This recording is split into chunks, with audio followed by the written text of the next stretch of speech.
Hello, everybody. Welcome to the National Parents Union Nightly Restorative Check-in. And this is our very special gratitude, thankfulness, Thanksgiving edition.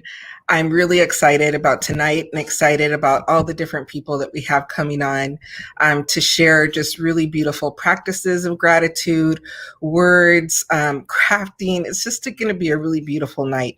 And so, initially I was thinking of not doing a show on Wednesday because it's the holiday. And I thought, I think it's an opportunity to just make an offering and open it up for people to make an offering to all of you. So I hope that you enjoy tonight. We're going to go ahead and get started. Oh, you know what? Let me do my introduction. So before I just jump too fast, I am Marisol Rucha. I am the mother of Camerina, Emilia, and Sofia. I am the daughter of Irma Navran. I'm the grandmother of Isabela Luna and Cynthia Eliana, and the granddaughter of Camerina, Alejandro, Francisco, and Carmen. I'm also Daniel's wife, and I am the sister to Alex, Atiya, and Cameron. And I'm also the very blessed niece to Yolanda. And I always start my show by introducing myself in that way because these are the people who my voice represents and who my life represents. And I really believe that I am the prayers that my ancestors said many, many generations ago. And I also know that I carry the prayers for the future generations of children that I will never hold. And so it's just an important reminder for me to ground myself and remind me who I am and why I am. And that I'm not just, this is not just about me. It's about all of the people who have poured love and experiences and joy and pain and challenge in my life. So thank you for that moment. And I am, with gratitude for each and every one of those people that I mentioned. So let's go ahead and do our breathing technique. This is the 4-7-8 breathing technique that Dr. Enjolie taught us the very first week of this show. And what we're going to do, we inhale for 4 seconds, we hold for 7, and we release for 8. And we're going to do that 4 times.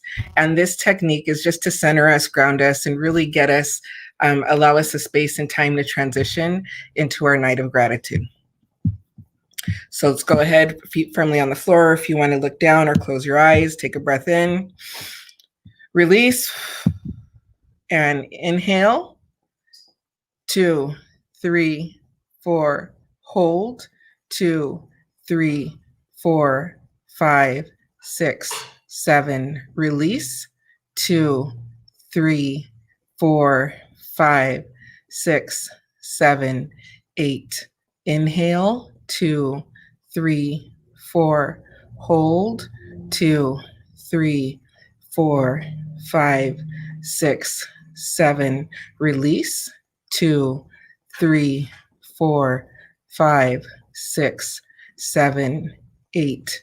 Inhale. 2, 3, 4, hold. 2, 3, 4, 5, 6, 7, release. 2, 3, 4, 5, 6, 7. Inhale. 2, 3, 4, hold. 2, 3, 4, 5, 6, 7. Release. 2, 3, 4, 5, 6, 7, and 8. Okay, before I bring on our first guest, I had asked one of my elders, somebody who had a lot of love and respect for her, she would be willing to come on and say some words. And she said so Tony Terrazas, she said that she would be too nervous, but she did send me something and it was a prayer, so I'm going to read it. She says, "Great Creator, teach me how to trust my heart, my mind, my intuition, my inner knowing, the senses of my body, the blessings of my spirit. Teach me to trust these things so that I may enter sacred space and love beyond my fear and thus walk in balance with the passing of each glorious sun." So that was her offering to you. And with that, I'd like to bring on my very first guest, Keri Rodrigues. the president of, not just the president of MPU and co-founder, but really one of my very, very dear friends. Hi, Keri. Hi, how are you? I'm so fortunate to be on the show for the very first time. Is it really? Yeah. I've never been invited to your program. Are you sure? That doesn't sound right. I'm sure. I've been waiting. I didn't even. Okay, well, there will be another formal invitation coming. I cannot believe that. So, Keri, tell me, what do you want to share with us today? Okay, so I need everybody to know really quick before you go. I have a little bit of a cold, so now I'm really, really hot. I think a fever set in. Well, first, I want to set my context too. I love listening to all of the ladies of the National Parents Union when they introduce themselves, because I always introduce myself as Matthew, Miles, and David's mama, as Max and Dylan's bonus mama. But I am also Catherine and Paul's daughter. And one of the very important things to me is also being Agustino and Mary Rodrigues' granddaughter, because being my grandmother's granddaughter, and watching her and how she organized and how she felt compelled to serve her community, and just introducing that into my life was such an influence on me. And I think about her all the time. She was my best friend, and she died when I was 12 years old. But even when I was a very little girl, she let me be right with her all the time, and all of the things she did, I got to stand right next to her. She was a justice of the peace. And when she would marry people, when I was very little and before I was even on this earth, where she was the only person in our community who could marry immigrants in Portuguese and Spanish, and would bring them into our living room and marry people and bring them together. And even if they were just doing it after work because they had to get married that day for whatever reason, I would be her special helper to make it special in the way that only she could, and bringing that love into the world that was really important to her. And when I became a justice of the peace and I got to do the same thing, I used many of her ceremonies in her own writing. So inspired by everything she did. But she was the one who made it clear to me that it was important to organize in the Democratic Party, which made me very proud to take her seat on the Democratic State Committee. I've always done so many things in my life, having been influenced by her example. So when you guys all introduce yourselves, and when I introduce myself, she is always top of mind for me, because I'm so proud of that. And I don't talk enough about her, I feel like. And, I think it's when you talk about your ancestors, your elders, those that have passed, I think it's, for me, it not just grounds me, but I think it also, in like hearing details, it helps explain the blood that we carry. I remember what was, some of those details that I can remember like yesterday, when she was, when she was a justice of the peace, when she was a notary public, she was one of the very few officials in our community that spoke Spanish and Portuguese, that you could go to and get important documents for immigration notarized, or get married, or have insurance paperwork done. And she was available day or night. It was her honor to be able to serve the community in that way. And people knew her as being the one to go to. Mary will help you.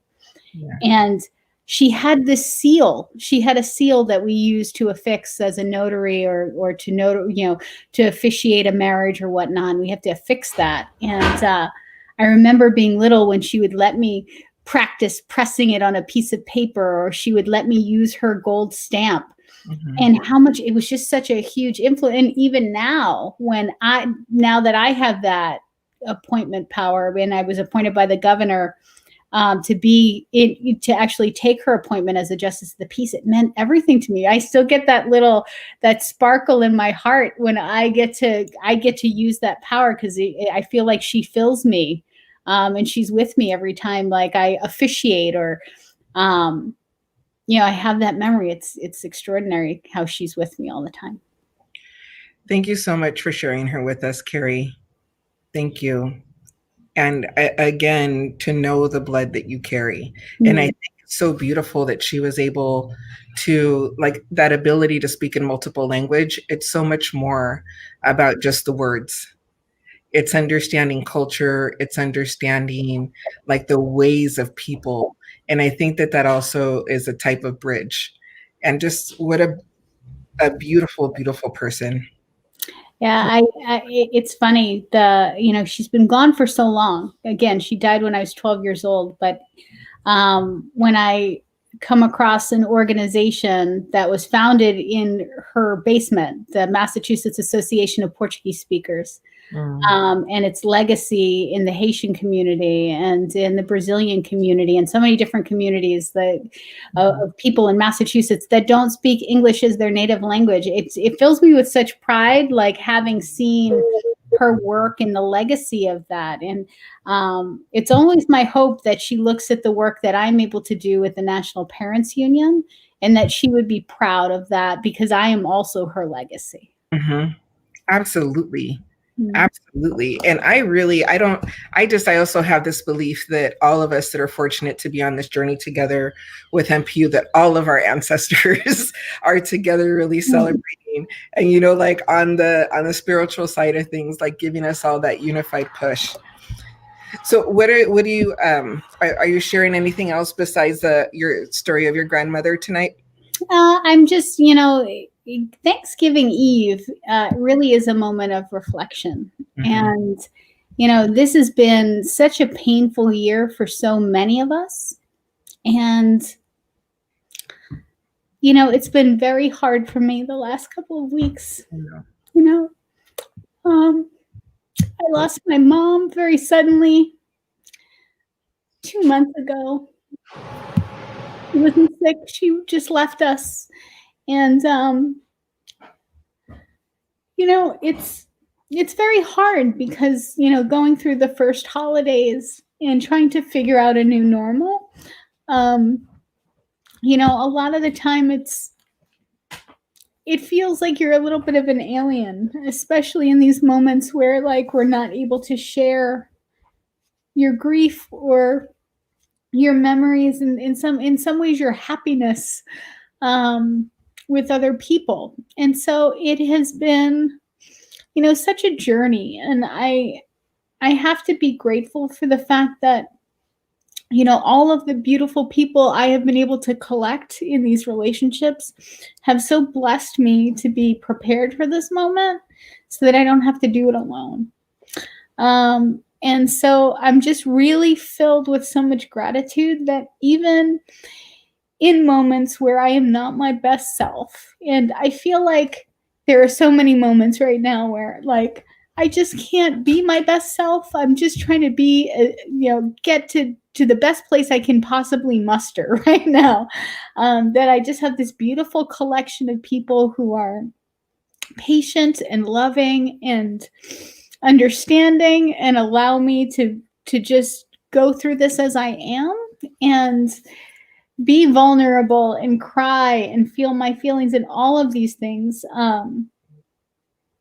It's just you go through certain things in your life to kind of prepare you for moments like this. And so I'm filled with gratitude on a night like this that I have all of you in my life. And there is this beautiful tapestry that, God has created for me so that, in moments where I am not my best self or I feel weak or I need help, I have, a tapestry that is my safety net that carries me through. So I'm grateful for all of you. I'm grateful for my beautiful family, my crazy boys, my wonderful partner,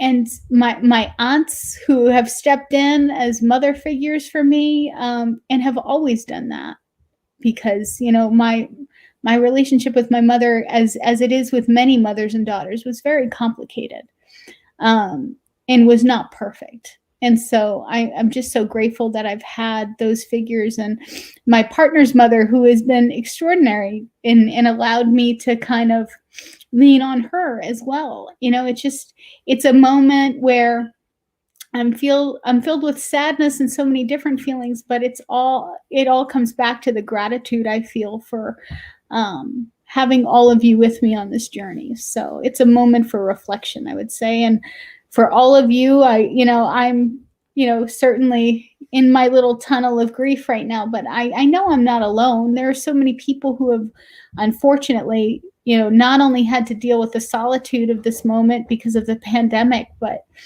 are also going through all different types of grief and the loss of experiences and people and journeys that they thought they would go on, and places they thought they would be. We're all grieving in different ways, and I just want to acknowledge that these are complicated feelings that we're all going through right now. And I'm just hoping that although this is difficult, we're using this as a moment of reflection, so that as we emerge from this eventually, once there's a vaccine and we can go back to life as normal, that maybe we don't go back to life as normal. Maybe we're changed for the better, and are far more appreciative of the people around us and the experiences we get to have, and be a little bit more present, a little bit more loving, and maybe a little bit more patient with each other.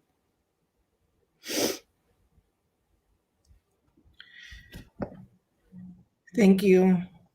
Thank you for splitting yourself open and sharing your heart with us and your pain, and also for giving us those words of gratitude, because you're right.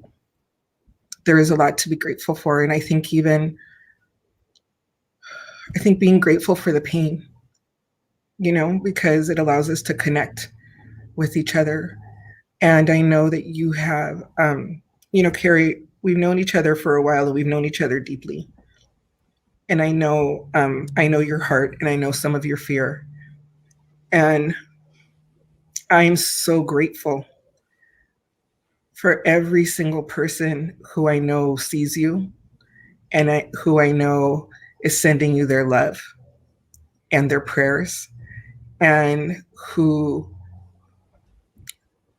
are wrapping your heart and your family in theirs. So thank you. I'm going to bring Enjolie on to see if she has any words for you, because this is absolutely part of her space and the gift in the world. So let me bring her on. Let me switch this. So there we go. Yeah. Hello, everyone. Hi, Keri. Hi, Marisol. I just want to bring you on before I kick Keri off. First of all, I just need to say, did you hear that I've never invited her on the show? I heard and I saw, yes. Ooh. Well, that means please. I get enough airtime. I'm good. Let's hear from somebody else.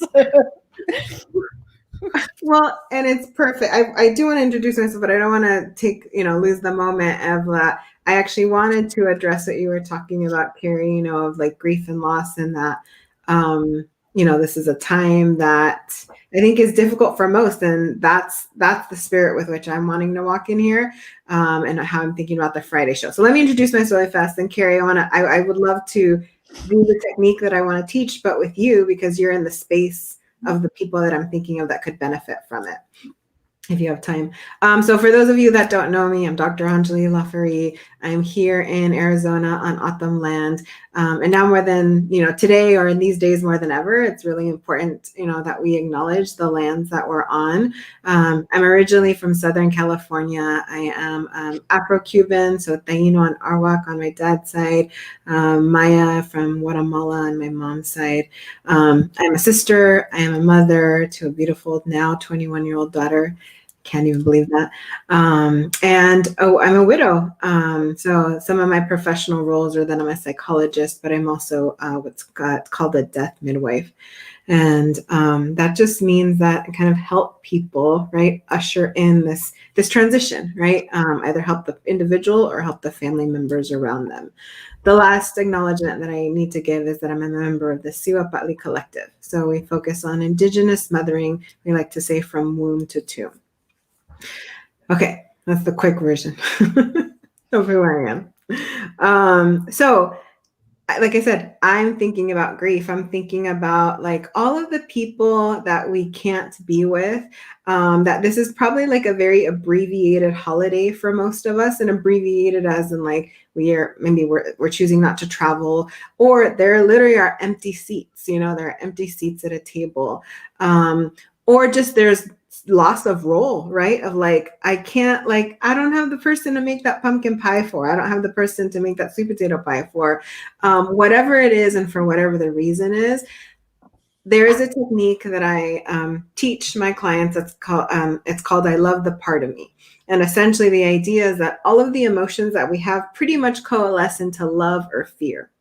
And so whatever negative emotion or scary emotion we have, if we can feel it by loving it, right? Loving the experience through it, of allowing it to pass through us, then we can experience it, and then it just passes. Doesn't mean it's not going to come back tomorrow. It doesn't mean that it's not going to come back in 5 minutes. But for that moment, this is a technique that I think people can try when they're tomorrow or in these days just having a hard time. So it's pretty easy. So I'll describe it, Keri, and then if you're down to try it, I think that'd be great, because then you're a real life example. So you put your hand on your chest, like I say, like you're saying the Pledge of Allegiance, and you use a tap with one finger, any finger, it doesn't matter, and the pace doesn't matter. And then what you start to say is, I love the part of me that, and you fill in with the negative emotion. So Keri, I'm going to feed you a couple of words, but I think or feelings, but then I think in a couple of rounds, you're going to be able to fill in the emotions that you're feeling. Does that make sense? Mm-hmm. Okay. So you're going to say, I love the part of me that's sad. And if you can repeat it out loud, that'd be great. I love the part of me that's sad. I love the part of me that's lonely. I love the part of me that's lonely. I love the part of me that's scared. I love the part of me that's scared. I love the part of me that feels empty. I love the part of me that feels empty. I love the part of me that's missing someone. I love the part of me that's missing someone. Yeah. I love the part of me that wants comfort. I love the part of me that wants comfort. Yeah. I love the part of me that wants a hug. I love the part of me that wants a hug. From Marisol. Yes. And I'm going to invite you, if there's any emotions, Keri, that you want to put in there. So it's just, I love the part of me, and continue to say the things that you're feeling.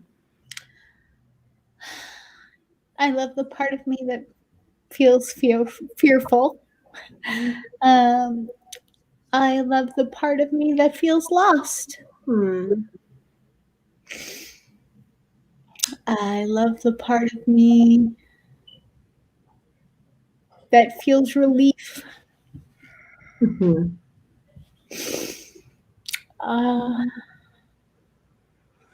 I love the part of me that feels freer.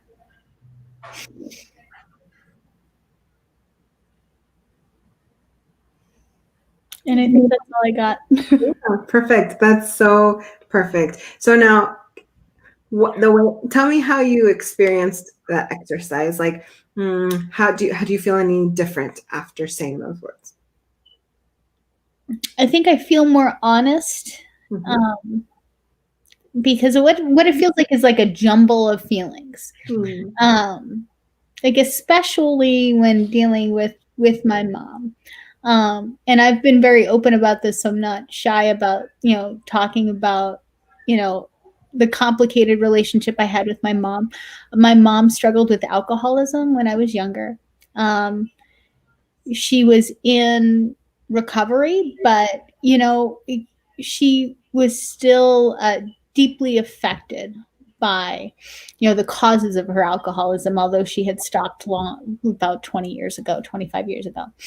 And it made it very complicated. And, it was, while I am missing her in not knowing where I fall in life, because I'm so used to being Kathy's daughter as an identity, I also feel free from, a lot of, the negativity, unfortunately, she loved to isolate, but she wanted me to isolate with her. And I don't like to isolate. I want happy and joyful holidays. So it's so many conflicts. So I think being able to own that and to try to detangle those feelings, because there are positives and negatives, is really helpful. Yeah, there is, we don't talk about it enough. There is relief in grief, and there's even relief in the passing and the transition of somebody that we loved with all of our hearts, right? Especially if you are a caregiver, right? I was a caregiver, right, to my husband, and my family is a caregiver to my dad. So it's a really intense experience. And so I really appreciate how vulnerable and honest you are being with all of us. The way that I describe kind of this technique is, at least for me, it literally just feels for me like I just pass through the emotion, like it's right here. I'm doing all this stuff to try to maybe resist it. And then I use the technique and like, okay, I'm okay now because I don't have to fight it anymore. Right. And that's what it is to, like, when we talk about sitting with your emotions or embracing your emotions, that's what it is. If we ever get lost, like, I don't know what to say, or I don't know what I'm feeling, just love yourself, right? I love you. I love you. I love you, until you feel whatever it is that gives you an indication that that emotion has passed through. One more thing too, and where I feel like you were also starting to get, Keri, is that sometimes people get to a place of where, like, they feel happy. Like, well, hold on, can I say good things? Yeah, please. Like, how amazing would that be if you're starting with grief and sadness and you're like, hey, but I love my life, and I love that I have a roof over my head, and I love all the things. That's a perfect example of the ways to use gratitude and to use this exercise.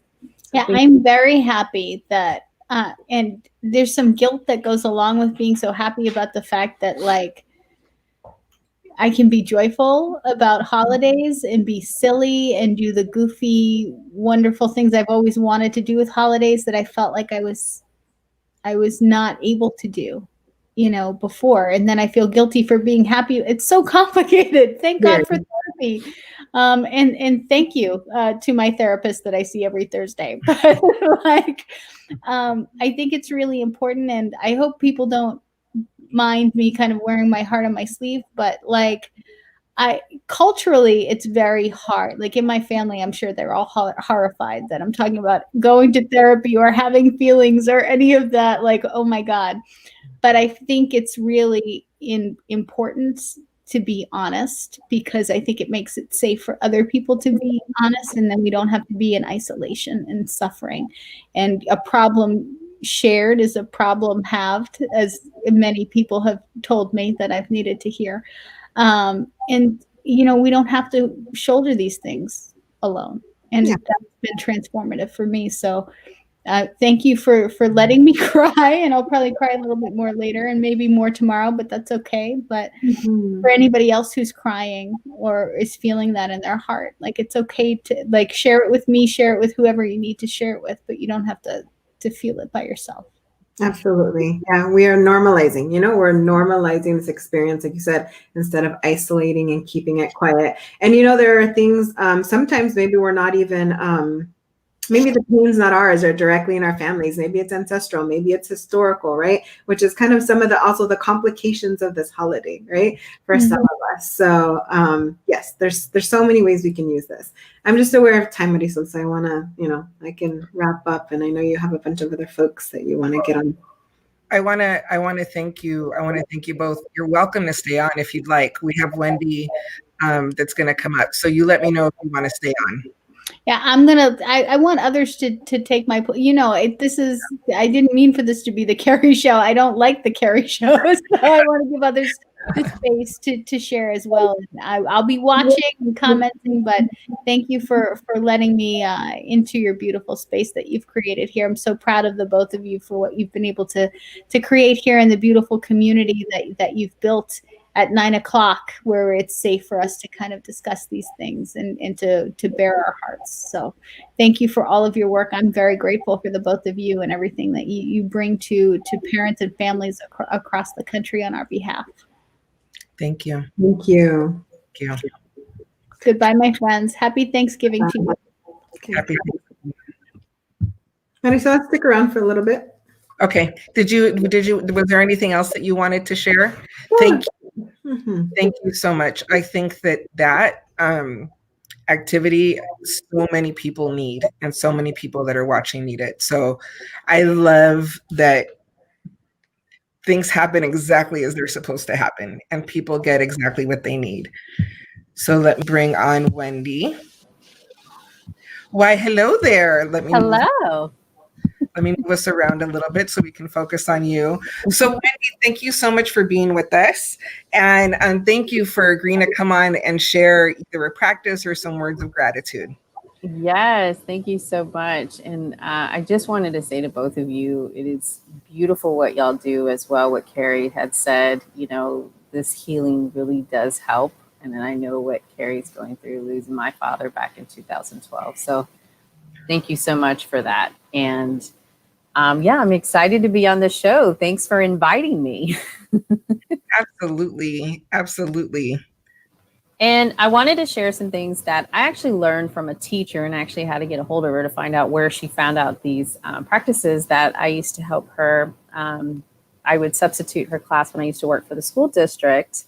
And we would do what we call the gratitude game. It was a dice game, which was really cute. It's a conversation starter to do at your house, like, how do I start, these conversations really easy? And for us, it was easy because we always had a dice, and it would roll for a certain one. Like here it's showing, with one, it can, I think you could see it here more closely, what it would say.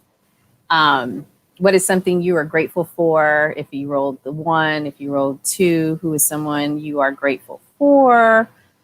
What is the most valuable lesson you learned this year? I mean, these are great for kids to learn, and as well as adults, to be honest. You stop and think about, what, especially this year during the pandemic, and a lot of us are not able to get together this holiday season. For those of us who can, I mean, we could still pick up that phone or still Skype and talk to our loved ones as we can. I mean, this is a great way to actually do this at home or with someone there. And when my kids were smaller, was actually some note cards that we actually did. And I did this in the classroom with a friend of mine, where we wrote some really good. There you go. Really good sayings on here, if you can see them, that kids can fold up, and then they put it in a jar or a basket. Like I have my Thanksgiving basket here. I would fill them up, and the kids would pick one, and it's just like, what does being thankful mean? And they would pick it, and they would just say, what does that mean? It was something that we did in the classroom, but we also did it years ago with my kids when they were younger. This is a great little activity to do. And to be honest, I had to ask her where she got this from, because I got it from my friend that's a teacher. And I was like, she always comes up with really great games that I actually took to heart and brought to my own family. And she found this one on teacherspayteachers.com. So she looked up, Thanksgiving games, and she found these particular ones. She reminded me, what they were called, the ones we do at home. So I think this is a great thing to do at home, to be grateful for the things, whether it be at school, whether it be with family, especially during, this COVID cooties right now is what I'd call it. Thank you so much. So all of those activities you got on teacherspayteachers.com. Mm-hmm. So yes, that's both of these are the ones that she found these on. I'm giving credit to her because she taught me about these really cool games that we did, that we found on that website. Thank you. And so the Teachers Pay Teachers that is created, those are all activities that teachers that are in the classroom are creating and sharing with other teachers. And some of them I know are like $1, like they're very affordable. They're just really trying, like to share their best practices and also, supplement, I'm sure, their classroom supply income. So thank you so much. What I love about the folded cards is that it was different. Like the thing that I'm grateful for that's invisible, like there's just different ways of like pushing the gratitude. So they're really great conversation starters for kids. Thank you. No, great. I think it's a great conversation starter because my kids are adults now and I have grandkids. So this is something that actually, it works for adults as well. I'm a kid at heart. So doing this at home too, I mean, it still makes you, think about the things that you're grateful for, especially, right now. And even though some of these may seem like it might be for a little kid, but if you really think about it, it's for adults too.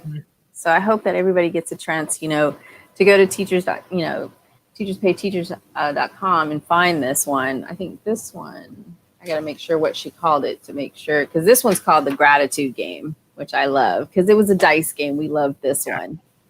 Good starter. Shay is sharing those resources. So the dice game, she shared the link there, and then also the discussion cards. Thank you, Shay. Thank you for that.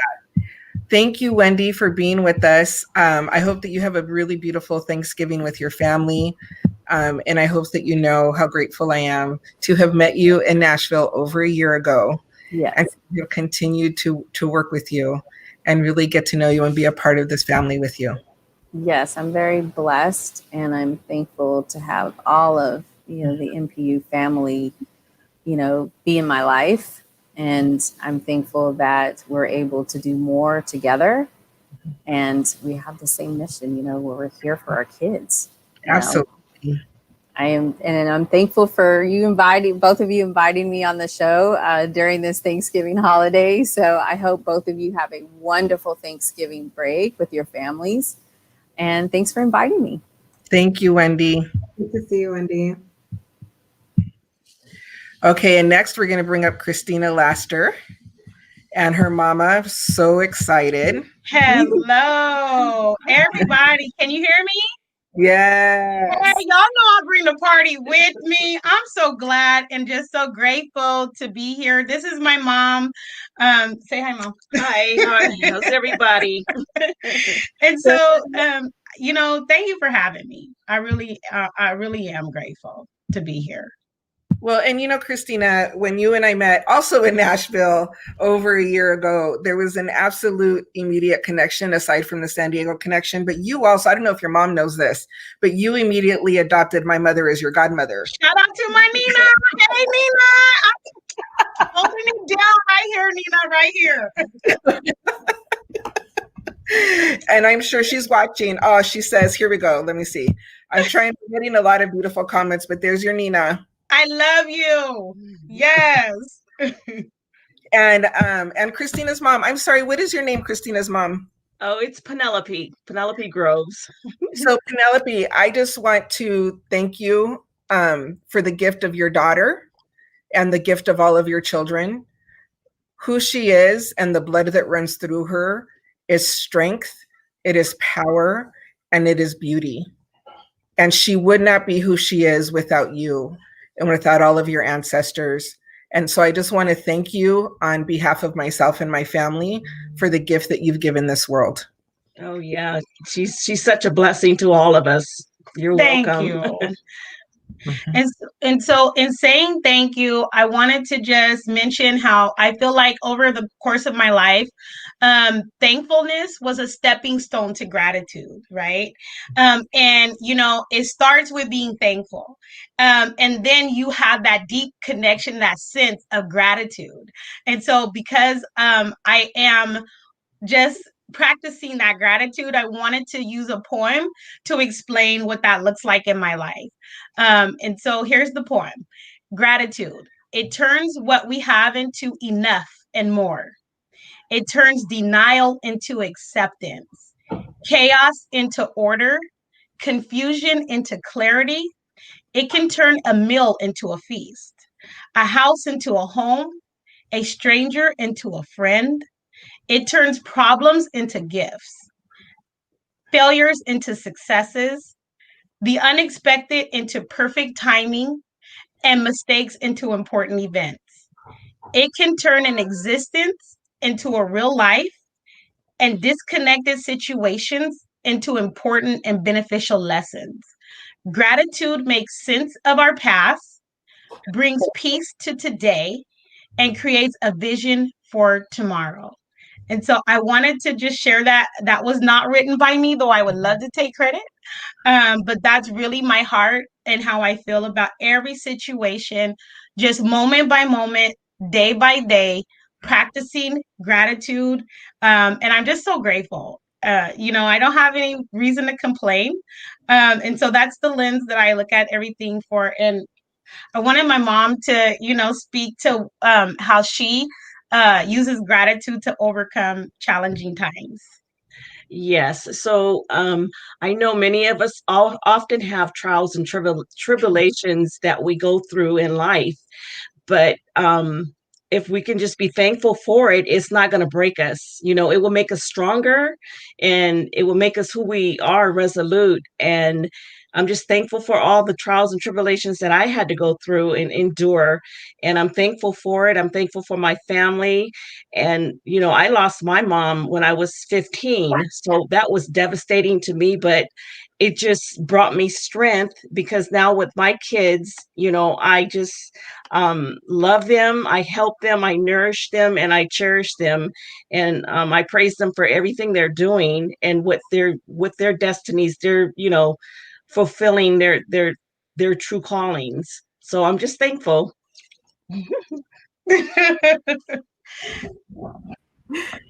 I want to come in and say that, we're always, right, that mom role is so important, right? And I think about, there was some time that I taught in Tanzania. And so in Tanzania, mothers were always identified by their first child, right? So Penelope, you would have been, right, Christina's mom. So I just want to say the honor with which it is to be identified through our children, and like you said, I was telling my daughter last night too, that you never get to be a child to anyone else again. You're only a child to your parents. So just how beautiful it is for you guys to kind of come on together so we can see that. And it's nice to meet you too, by the way. Yeah, nice to meet you.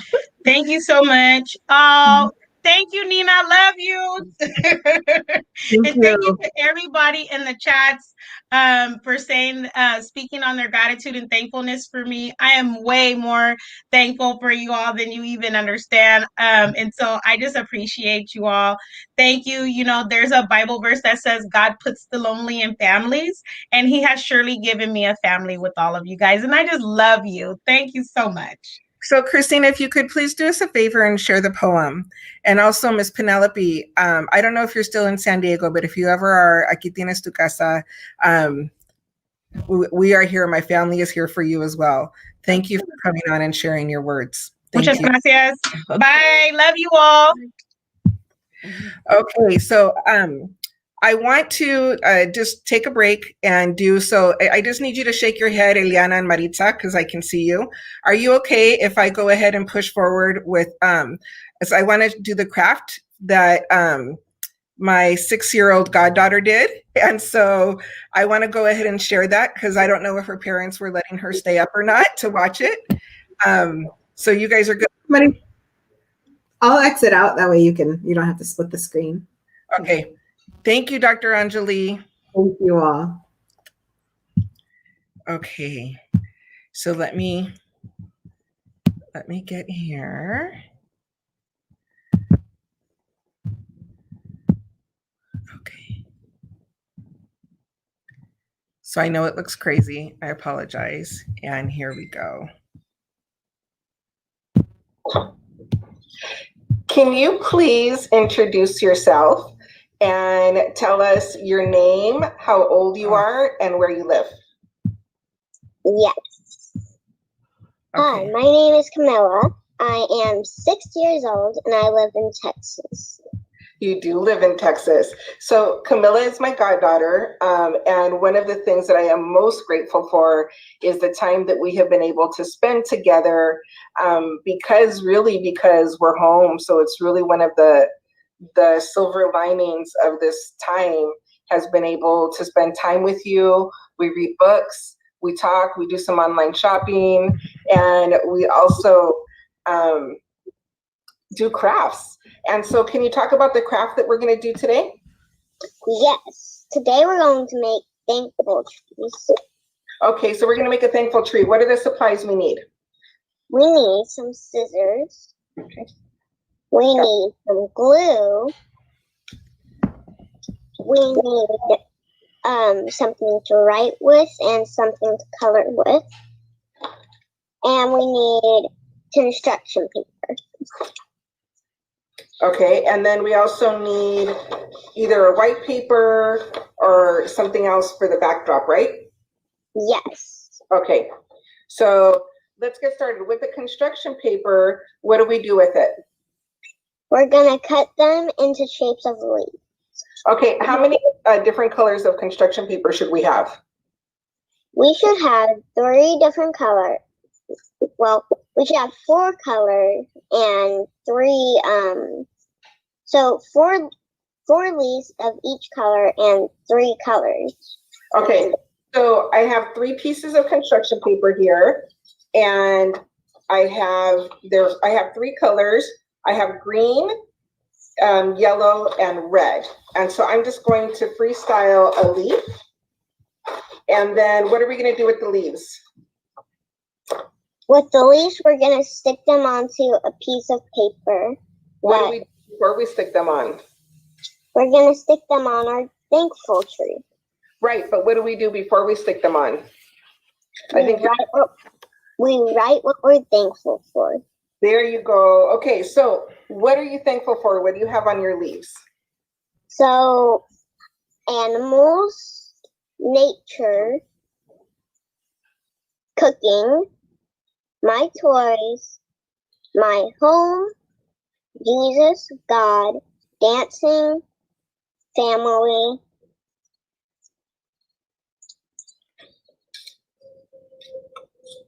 grandparents, school, Maddie, Danny, Sophie, me.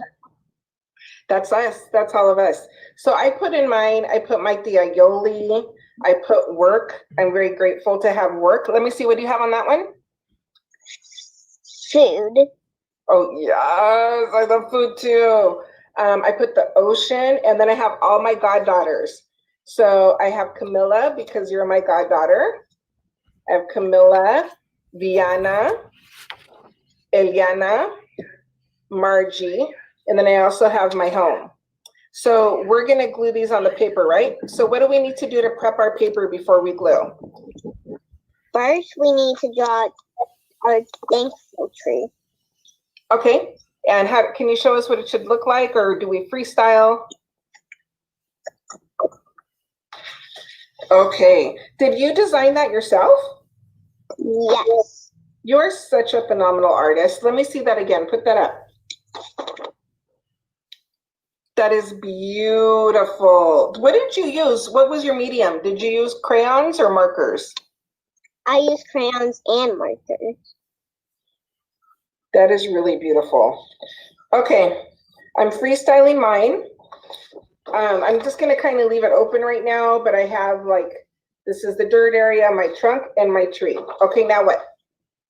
Now we are going to, if you already wrote what you were thankful for on your leaves, you're going to grab some glue and you're gonna put it on the leaf and stick it on the tree. Okay. Camilla, why do you think it's important to think about the things that we're grateful for? Because God made those things. Why do you think it's important for us to be thankful for them, though, like to be grateful? Because we have them and we should be thankful for them. Yeah. And there's also, I think so, there's a couple of things, right? Like we have them, you know what neither of us have, my dear one? Neither of us have love for the things that we're thankful for. I'm gonna write that on my tree. I'm gonna make this a love tree. So I'm gonna add the word love because I know there are people in this world that don't have love. Okay. So we just put the leaves anywhere? Yes, as long as they're in the tree. Okay. And you can add some on the ground if you want. Oh, that's a nice idea. I like that.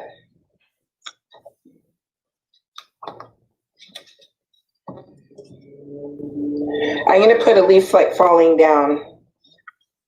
I like that.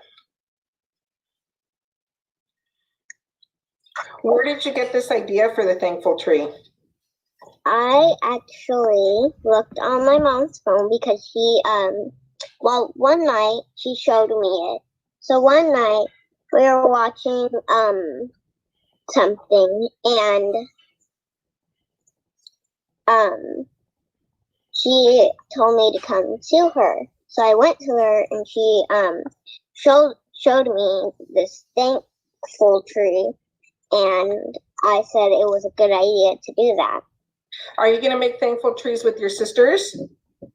I have no idea. That might be a good thing to do on Thanksgiving Day. What are you guys going to do? What do you have planned for Thanksgiving? I don't know.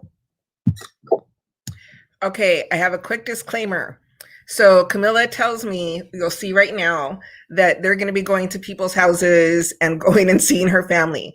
But they are not. Her parents have, she is one of 6 children, and her parents are really taking COVID seriously.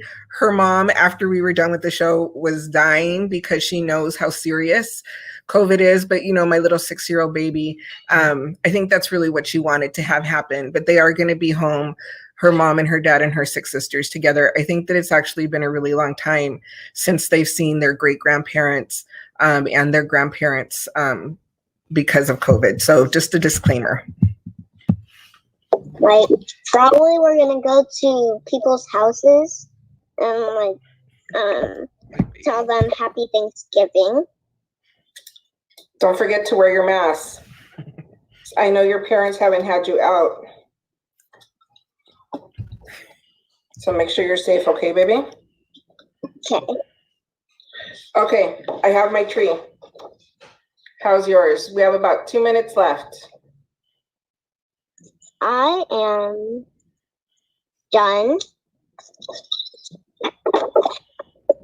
Beautiful. Okay, what do I do next? Am I done or should I do something else? You should color in your tree and add a background. Okay. I don't have a lot of room for a background, but I'm going to put a little sun. I'll get a little one in there.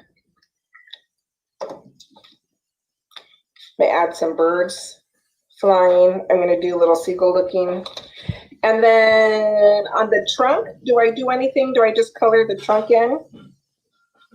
You color the trunk in and then you write. You can either write thankful tree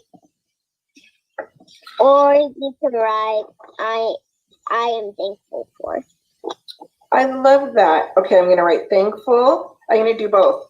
This is my thankful tree. I am thankful for.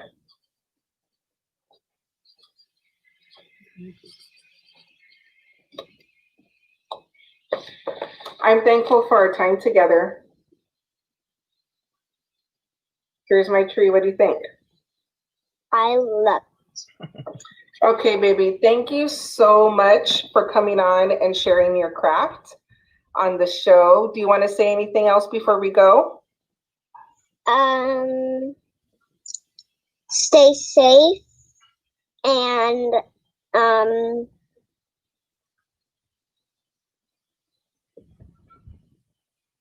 Thank you, baby.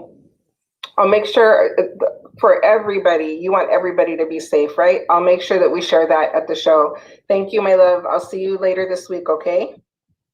Bye. Bye, baby. Love you. I love you, mama.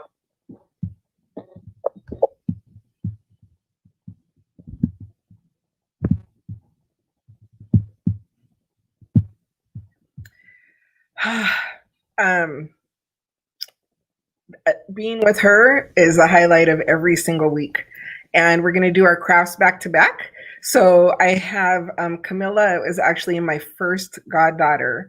And Eliana is my goddaughter who is coming on. Let me bring her on. And so Eliana and I chose each other.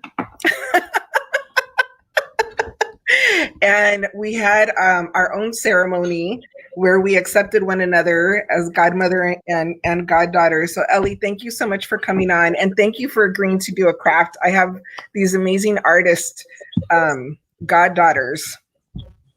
Thank you for having me. I love being a part of these moments you create, and I love that we chose each other and now get to do things together, even in COVID time online. And right. I got to meet Camilla, which is really cool because you've mentioned her quite a bit, and oh my God, I'm like, first of all, how do I follow that? She is so cute. And her closing words, stay safe. I was like, she's so beautiful and artistic and sweet. I know. She is amazing and beautiful. So you're going to do a craft with us. I'm going to try to change this, make you a little bigger. Hold on. So there we go. Anyone else having those days where your hair's in a bun and you're in a sweater and I'm like, it's almost Thanksgiving. Let's just get to Thanksgiving. I haven't been feeling well. I took, a 3-hour nap today, and I know my Tia is going to have something to say about my hair. I know that she is. I know. I got baby hairs everywhere. Usually my hair is out like this, and then people are like, how does it get so small? Hair is so beautiful. Okay, tell us what we're doing today. So, in the spirit of gratitude and doing things that encourage us to be thoughtful about gratitude, one of the things I love to do is journal. I think many people watching do this. I think it's something, it's kind of trendy more these days, I think, more than ever before. And I think in COVID, it's probably been a really nice practice for a lot of us to reflect and stay grounded. And so I'm going to show you a couple examples. I've been painting gratitude journals, and I thought we could do that together. So yeah. These are almost the same. One has a little bit more white than the other. This one's slightly more festive, almost before the holidays. This is another. So I thought I'll just pick one. But if anyone watching would like to make these following along with us, you can grab any journal you have. And then I also brought my paints. So awesome. I'm going to be going with you. Yeah. Oh, I love it. We haven't done art together yet. So this is cool. So I was going to find, and I don't know where it is, I was going to find a journal that has those kind of old school black and white Dalmatian looking ones. Yes. You could grab one of those and I think paint just the whole thing over if you wanted, but these are blank. Or if you have a solid color, you can do that too. So I'm going to grab my blank one, and I'm using acrylic paint. I don't know many people that use oils casually. If you have oil paints, you could probably do that. It just takes longer to dry. So I'm going to show us, or the one I'll guide us through is this one. So it looks like quite a pattern, but it's actually pretty easy. And it honestly, once I started doing it, it felt almost meditative because there's I'll show you the very simple process of painting each petal. And if you're watching and you would like to do a different design, feel free. Anything goes. It's your journal, but just to have a place to start with. So I have my cup of water here. So if you have your cup, grab your paintbrushes. I'm going to really use two, but again, feel free. I'm just going to show you what I've got going on. And so has your water too. So I have one thicker. I'm going to do like the makeup artist on YouTube.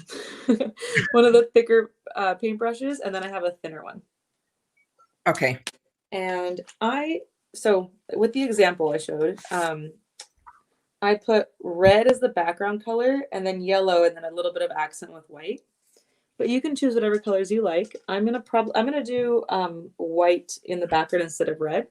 Okay. I did one like that. I like how it turned out. I actually, just a point of reflection, I painted the red without knowing I was gonna make this. I painted red, and I really didn't like it. And I thought, oh no, I'm gonna start over. I don't like it. And it's like I got bummed already. And I was like, it's for a reason. Everything happens for a reason. And then I just started painting on top of it. And then I thought, oh my God, it looks like almost like the center of a flower. And it looked like it was intentional. And I wouldn't have thought to do this. This is a style I've never done before. layering it that way, kind of like a messy background and then the more detailed part on top. And it was just a reflection for me of like, you never know why things happen. And often the mistakes are what's going to push you to discover something new. And so that for me was like an artistic new thing that I haven't done before, a new style. So I'm excited to do it with you, but also just to share that. So whatever you make tonight, if it feels like you're messing up, you're not. It's just part of the journey of making art. And I've definitely like broken up emotionally with paintings before, where I just thought, nope, this isn't what I want, and this is not a reflection of who I really am or my vision for what I wanted. And then to the point earlier, the poem about gratitude and how it's all about perspective, and like you can reframe things to become opportunities instead of mistakes. That a few years ago I learned that lesson of like, if you just give it more love, come back to it again and see what happens, it might become something that you love more than you would have ever done before, or something different in you. So that's what happened with these journals. So I'm going to grab my sort of my palette. I'm using a paper plate that I like to reuse them because the paint dries up, so I'll use it again. So if you have an actual palette, a paper plate, or cardstock, exactly. So let's see, what colors are you using, Marisol? So I have, I decided on, I think I'm going to use this hot pink as my base. I love metallics, so I have silver and gold and green and orange, because I felt like I don't know if the green's going to pop as much, so the black. But what I really love about what you're talking about in your process with art is you're somebody that like, there's a lot of us in this world that we're very, there's a perfectionist element to our way of being. And so in art, like just getting into the practice, either if it's through painting, writing, or drawing, like just accepting what is and what comes out, and kind of learning how to honor exactly what happens when you put that pencil or that paintbrush or that clay together. There's something really beautiful about that. Okay, so first step. Absolutely. So first step is, no, I love that, by the way. I want to acknowledge that, like, that is totally it. I'm so glad you shared that, just to make sure I don't not skim over that, because thank you. That was beautiful. So I'm going to use, like I said, white as my base, but whatever base color you're going to use, and by base, I mean the color that you want underneath some of these petals, as I throw it in here. So you can squeeze all of the paint if you want, but I know that if I don't use a ton, it can dry up quickly.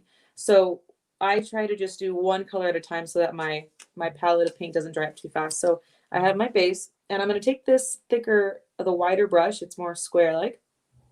If you want to wet it a tiny bit, if you have a paper towel nearby, you can dampen it if you'd like. But I do want to just be like, encourage everyone to be mindful of not wetting it too much, because depending on how thick your journal is, it might seep through. So just be careful of that. So real quick before we start, open up your journal, make sure that the direction, if there's lines, that you're painting on the right side. So when you open it, you can write. I painted a few where they're backwards, upside down. I'm like, it works, but now I know to check it.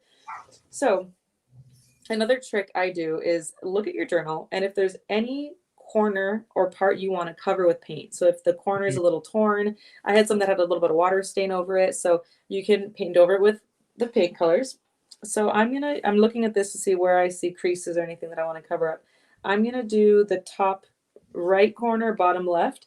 So again, I'm going to do this diagonal style. You can just do one side, you can do both, up to you, but knowing that I'm doing diagonal. So here's what I'm going to do. I'm going to start from the corner out, because as you paint the brush stroke out, it's going to thin out.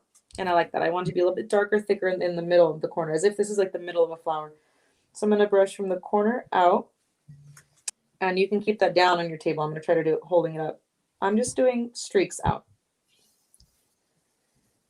And I'm okay having them, see how they're not meeting at the ends? I'm just having them, almost like a star explosion. And I'm just filling in a little bit where they look a little too thin, but I like what I'm learning to embrace. I think that in normal painting, this is not considered like a finished job, right? Like it's thinning at the ends, it looks a little frayed, but I like the style when I paint on top of it. And I've noticed that you can make things, as long as it makes it look intentional. Like if you have something look messy, but then you add something very detailed on top, then it's like, oh, that was on purpose. I think that's life. Like if you make it look intentional, it is all good. So like my chongo, I'm like, let me do it again and make it look a little more intentional. Okay, so as we're doing this, could you just talk a little bit about why you have chosen to do and keep a gratitude journal? Yeah, so I think that I've developed a practice in doing gratitude. I think we can all be grateful, and I think we should encourage all of us to be grateful all the time. And by the way, while I do that, I am noticing, by the way, that it starts to kind of bubble a little bit. No worries, because what we're going to do is once you're done, you let it sit and dry. And then once it's fully dry, then you can flip it over and put a book or something on top to make it flatten again. So just don't worry if you see it kind of bubbling up. Well, that's really important because you're using like a paper. Yours has a paper. Yeah. This is very thin. Exactly. So anyways, I think being grateful is really important. But I had a concussion I actually had another one a month ago, but I had a very severe one about 3 years ago. And it taught me a lot about mindfulness practices because I really had to prioritize. And by the way, now I'm going to do the other side. I'm going to do it actually on this side over here because I stained a little bit of white. So now that's the side I'm going to paint on. So I had to learn a lot about mindfulness practices to just try to be grounded, to not feel stressed. My head was hurting and I just really needed to slow down. And so I realized that doing a practice of gratitude as part of my mindfulness practice in general, as I learned to meditate and different things like that, I had a lot of really rough days where I was just very frustrated. My body was not cooperating with me. And, I wanted to get up and move and do all these things and I really couldn't. And so I had to slow down and do this practice of gratitude. So I started doing things like, try to journal every day just to get my thoughts out, because sometimes I just couldn't handle talking to people and my head just hurt. And so I just write it out. I think it's also sort of a form of, it's basically free therapy, which is kind of incredible because I know I'm a verbal processor. So Marisol and I do these chats and I just let out a lot of words and it's so helpful. And thank you for holding space for that and listening. But sometimes we don't have that. Sometimes we don't have that person that's going to sit and listen. Sometimes we don't have that time or that ability to be vulnerable. But I think that if we can be honest with ourselves and share that even in the form of a journal for ourselves, it can be really cathartic to process and just putting thought to pen and paper with our hand. And you can do it at the Google Doc or something, whatever people prefer. But it just became a very nice way for me to just reflect. And so then I started doing, so that's kind of journaling, but the gratitude piece of it, journaling about gratitude, often what I would do, because sometimes I'd just be like, oh, I don't really want to get into it. I don't want to write. I don't want to do all these things. I'm so glad that people watching are enjoying it. So then I started thinking, okay, I'm just going to do I do 5 for 5. So I try to do every morning 5 minutes of journaling, 5 minutes of reading, 5 minutes of meditating. These are minimum. I try to at least do that. 5. And then I write 5 things I'm grateful for. And then I do 5 squats while I'm brushing my teeth. just to do something. It's not a full workout at all, but it's something. And the combination of both, of journaling, sometimes I write the 5 things I'm grateful for. Sometimes I tweet them, depending on whatever people's medium is. But it's just nice because sometimes when we get caught up in our heads and life is crazy, and this year more than ever, we know there's a lot going on. Yeah. It's nice to just remember. And I when I tweet it, I say there's no particular order. Sometimes I'll put, I'm grateful for Wi-Fi and my dad and blueberries, random, but just things that I'm just happy that we have, or, I love that when you asked Camilla that, and she said, God and all these, the magnitude of things we can be grateful for it can be the tiniest thing. Sometimes I'm grateful we have water. There are people who don't have clean water. I'm grateful for my Muji pens, very random. I love Muji pens. The range and not judging it. Sometimes we think that journaling or a practice of gratitude has to have parameters or there's a right or a wrong way. And I think that it's almost like a gift to ourselves to just enjoy whatever that is. So now I'm going to enjoy the next step of the painting. Thank you for asking me. I'm going to mix it up a little bit and do both yellow and orange. So at a minimum, you can do yellow, whatever color you like, but my second color is yellow. And now I'm going to use the thinner paintbrush. This is like a pale yellow.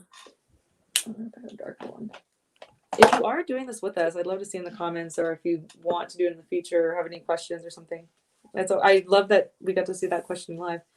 So let me show you the example again. So the most important thing to know here in this style is that each petal, at least in the way I did them, you can mix it up, but there's actually a slight difference here. But see how at the beginning I painted them thicker at the bottom and then like teardrops. So you can do that style where they're just, as long as you make sure they end up tapering out to be skinny at the top. That's one. Up here, I changed my mind and made them taper. They essentially got skinnier at the top and bottom. So whatever shape you like, if you want the round bottom up toward a teardrop, if you want this to be skinny on both ends, and then this style, all you have to do really is, as you're painting them, just leave space in between them. So the goal isn't, I mean, you can do whatever you want, but the goal isn't in this style to make it like jam packed with the petals, because I want to see the color underneath. I like the dimensions that it creates, and so I started doing some where they were just a couple bigger ones toward the center, and then smaller ones on the way out. And then once we get to the end, I would kind of take a step back and think, okay, is this creating the edge that I want? Is it kind of crooked? And then fill in more little ones wherever it needed them. So yeah, so I'm going to do this style where it's pointy on both ends, because I just liked how they kind of, I could kind of tuck more in. This one's a little bit more spaced, so I like being able to tuck them in more tightly. And I only did one layer of paint. Normally, like, you can see how some parts are much darker than others. So normally you would go over twice because it's pretty close to the color of the journal. But I liked that it was a little bit see-through, because then you could really appreciate the red underneath. So yeah, so I'm gonna start with a few. I'm gonna start with yellow toward the corner, and then I'm gonna start to incorporate a little bit of orange. But we'll see. I'm learning to just actually take it one step at a time. Can you show us the shape? Yes. So I'm gonna start. Let's see how I do this. I'm gonna try to sit down. Okay. So I'm gonna start with, and this may not be dark enough to, I'm gonna start with orange so you can really see it well, because I think it's gonna be, in this lighting, it's a little too light. But I was thinking, actually, I do want the darker in the middle, so this works. Okay. So taking in my orange color, I'm gonna start with the skinny end, bring it out, and then in again. Okay. That's one. Then here, now see where it's like I'm tucking it into the part that gets skinnier. I'm putting in the thicker part of the leaf there, the petal.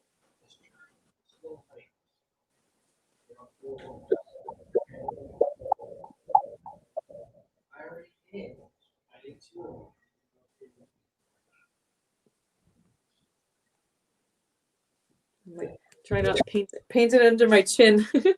Yeah, that looks cool. I love the metallics. That's awesome. Yeah. That looks really cool. And something I like about a gratitude journal, because you can have all types of journals, you can have one for everything.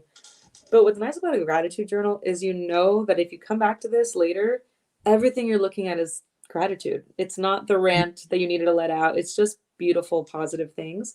And by the way, now I'm touching this side like it's fine. It dried really fast. So that's pretty cool. That's why we're able to layer the colors with acrylics, is that it's quick to dry. What I love about the practice, I think also, is not just having the gratitude journal, but really like using the opportunity to create something beautiful. Yes. In the gratitude. And also, I think you had mentioned this before, but painting or drawing, crafting, like it's also a form of meditation.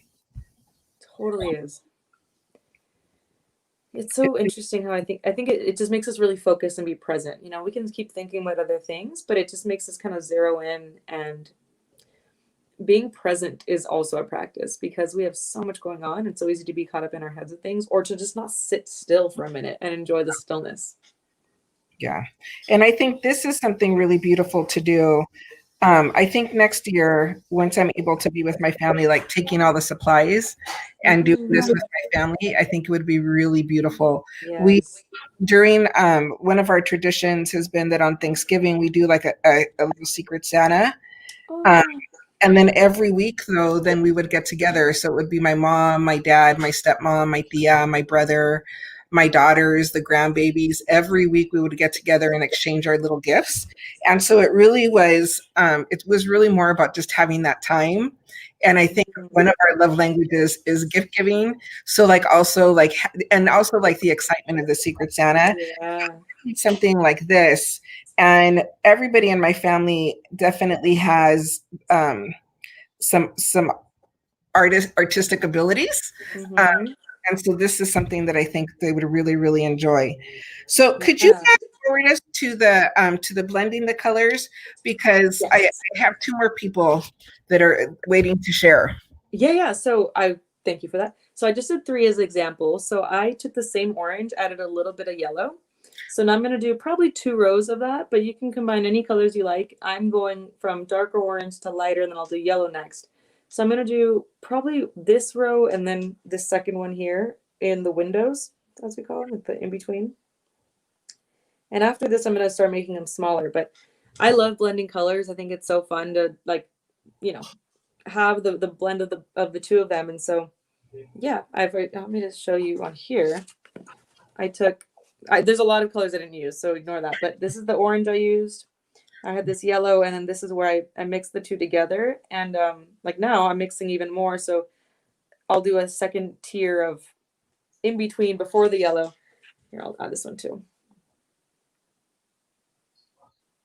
That it's actually really subtle, this one. This isn't actually as it's not like a huge jump in the color, but I'll combine, it'll look really cool. See how it's starting to make the gradient? Yes. And that's what I love about paint is like just a little bit more, and it adds so much personality because I think, and this is with 2 colors, orange and yellow, that's it. But you can make so many versions of it. So now I'll do the yellow. Well, and you know, the other thing that I love is so I'm a fan of Dollar Tree, and you legit can find a good acrylic paints. They have Crayola acrylic paints. They have great sets of brushes. They even have the palette that you can use to pour your paint into. So like the idea of doing this with your kids or your family is something that could be really, really affordable. Yes. And they also have great journals. Like they have everything. I'm obsessed with Dollar Tree. I love that you just said that, like very specifically, no disrespect to 99-cent only and whatever. Dollar Tree though, it is my happy place. It is where I go to happy, actually. You know, though, going to the Dollar Tree, you go and it's just like you can't go shopping anywhere else after the Dollar Tree. No. Because you go to the Dollar Tree and you throw everything in your cart, everything you see that you love the ideas, and you might walk out spending $22. Yes. And you do that at Target, and that's a $600 cart. Yes. And you're like, ooh, how did that happen? At Dollar Tree, I think you're right. It's like you can't really go too far because you can't, like, you have to buy so many things to take it that far. Yeah. I love it. We'll have to talk about Dollar Tree. I have a goal. I'm like 2021. I want to get sponsored by Dollar Tree. We should like do a bundle together. That would be really funny, right? So Eliana, can I keep you on here painting as I bring on Maritza, as I bring on my next guest? Okay. I will just say thank you everyone for watching. There's the gradient, and that's it. Well, so if you keep on, that way we can see the process. Okay. I'll lift it up every now and then. Okay, thank you. Thank you.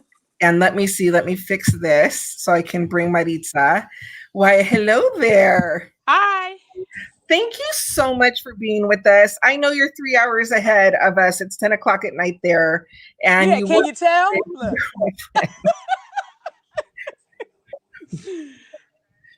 So, my love, thank you for being here. And what are you sharing with us today?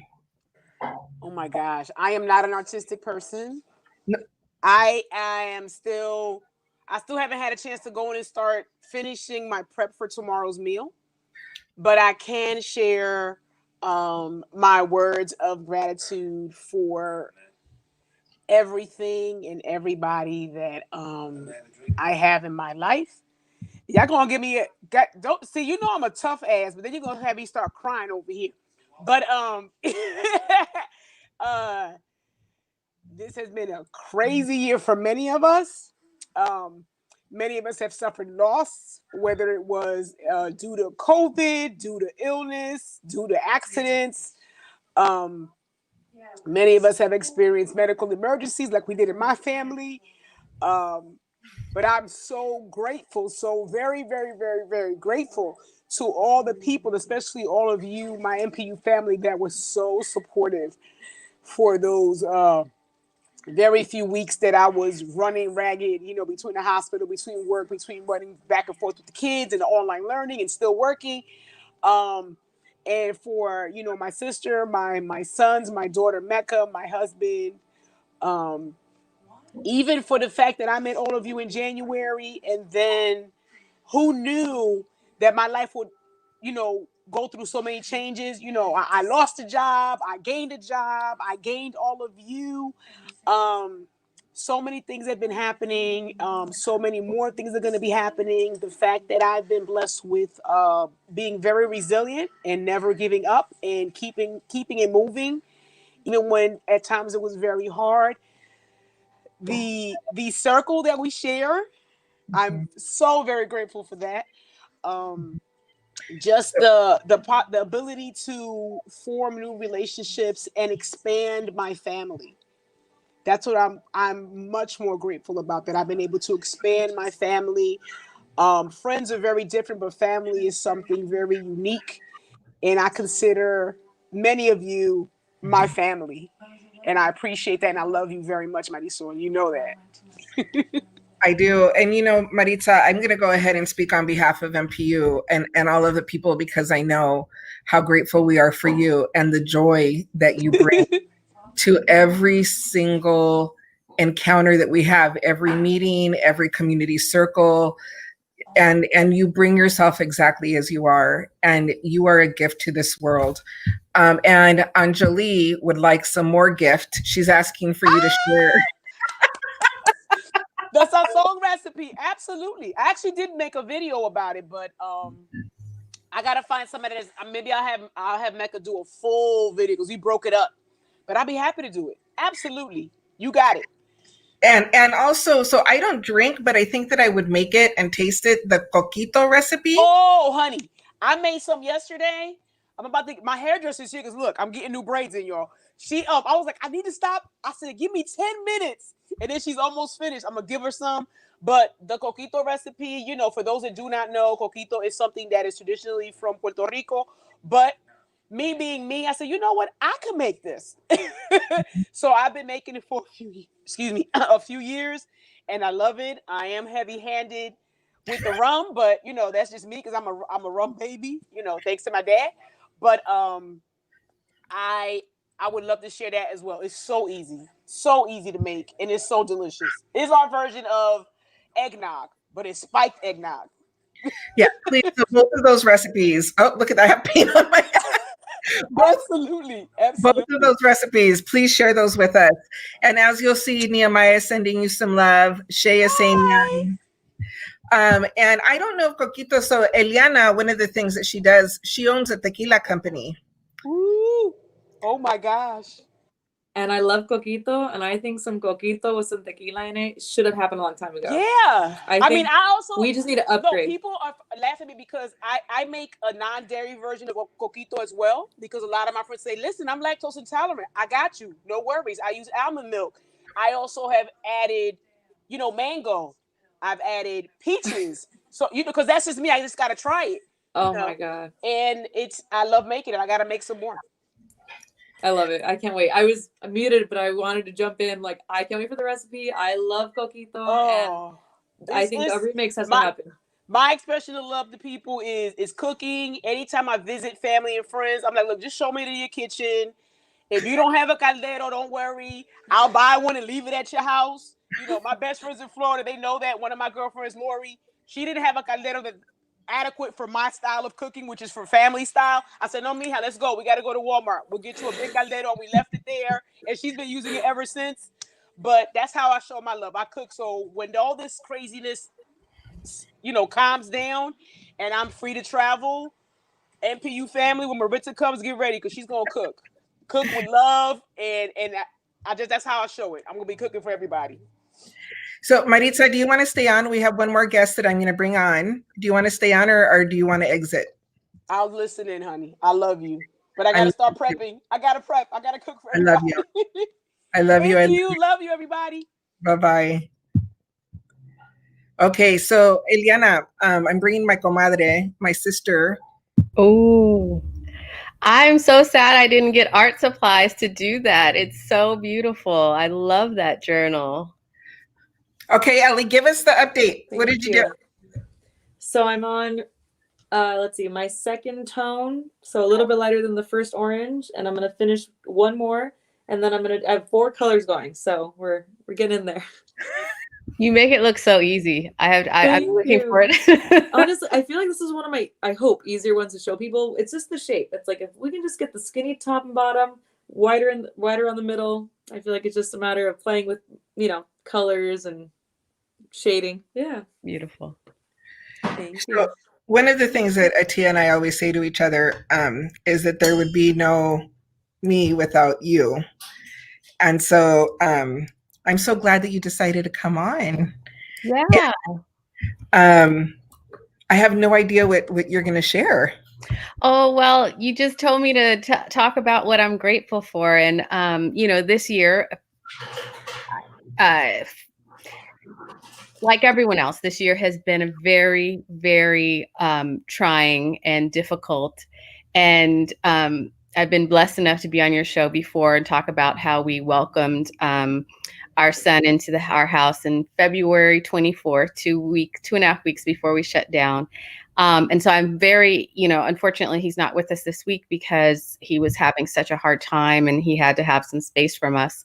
But I think the space has rooted both of us. We talked to him today and he's like, I can't wait to come home. And that we're very, very grateful for.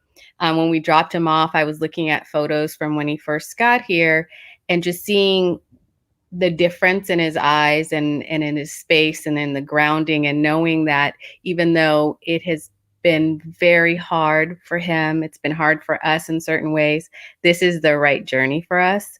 So this year for me has been about surrendering and not and learning to be more comfortable with the unknown, because around every single turn there was something that I could not predict at all. Thank you for the love, the blessings. I appreciate that. But what I really wanted to talk about was sorry. I was looking at the messages. Sorry. Easily distracted. I love you too, Idma. But I was so blessed to have you as a partner. There's definitely no me without you as a parent coach to hold my hand through this all. I didn't quite know what the experience was going to be, but I swear it didn't matter if I called you at 1 a.m. or if I said, please come up, I need you, whatever it was, you were always there for me. And I think as parents, that is important to have a community and a village, and not in the cliche way, but in the real way of like, you got to have people that have your back, and you have to have people that will let you rest, and that will remind you that even though if you had to do certain things again, because I did make some mistakes, you might have made better choices, but that every time you try, you're doing it the best you can at that moment. And that's what's most important about parenthood. So I just want to say I'm so grateful for you, because I don't know that I would have made it through this year without you. So thank you so much. No matter how much work you had or what shows you had to host, you just really have always had my back, and I really appreciate you and I love you.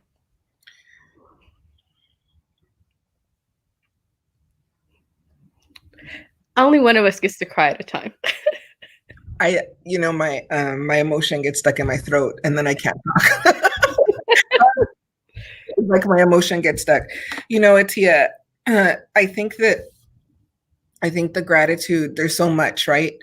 And the way that your son has come to you through the foster system. And I think, again, like really the gratitude to all of the parents who have made the choice to love a child, to love their child that came to them through somebody else. Yeah. And, there's so much pain in the world, and there's so much, I was a career educator, and seeing what happens to kids, that don't have love, that don't have what they need, that don't have basics. Yeah. So you choosing to love and welcome your child. And it's been very difficult because the system doesn't make it easy. Yeah. But that changes the trajectory, because it impacts his life and your life and the life of people around you. It changes the energy in the world.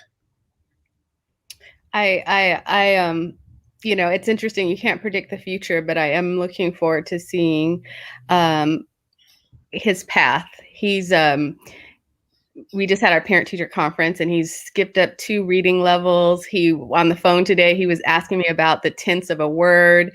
He's reading on his own, like he's doing well. He's going to be mainstream with math. So I'm just so grateful. And I have to say that I'm grateful for his parents too, because they're without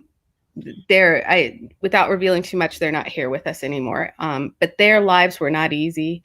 And it is such an honor to be able to try to take care of the soul that they brought to this earth. And, you know, I pray for them and continue to pray for them. And I also want to thank you for one more thing, the reminder that parents need their people, that we need our people that are going to show up without judgment, with love. Like, we need to have the person that we can turn to and like, and sometimes be like just brutal about your kids with.